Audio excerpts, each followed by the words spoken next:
Matapos ang panalong dinner, it's time for some dessert. Ano pa nga bang the best na panghimagas at pampasalubong na proudly kaming baked? Ito ang Van Depp Pastel. Van Depp. Jean-Claude Van Depp. Just kidding. So, Van Depp, sila yung sikat na gumagawa ng pastel. Lalo na pag pupunta tayo ng CDO, di ba? Yun yung pasalubong na usually iniiwi nyo. Now, sinabi nila, sorry, busy talaga dito eh. It's the same maker, right? Original maker. Mas masarap daw ang kanilang pastel. Dahil daw sa tubig at dahil daw something. Yun yung malaman natin yan. Naku!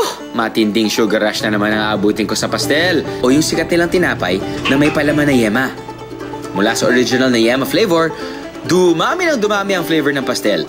Ngayon, meron na silang ube, durian at chocolate.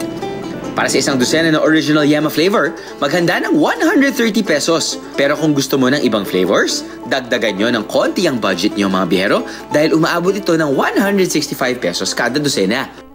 Original is always the best. Alam mo, para sa mga hindi nakakaalam kung ano yung pastel, parang Spanish yata term yan for bread before, no? Bread. Pero para sa akin, pag sinabing pastel kasi, ang sumikat sa akin hindi yung pastel na may baboy, diba, nagiging ulam. Yung pastel na tinapay na gagaling nga sa kanila. At alam ko, ilang years na tayo na sa travel show, talagang ito yung hinahanap-hanap ko. Dinner rolls. Dinner rolls na nilagyan mo ng yema sa loob, sa gitna.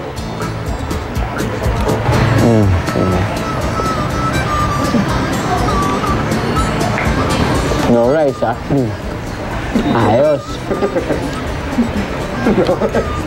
Masarap pa naman ito kapag medyo umuulan tapos meron kang mainit na kape.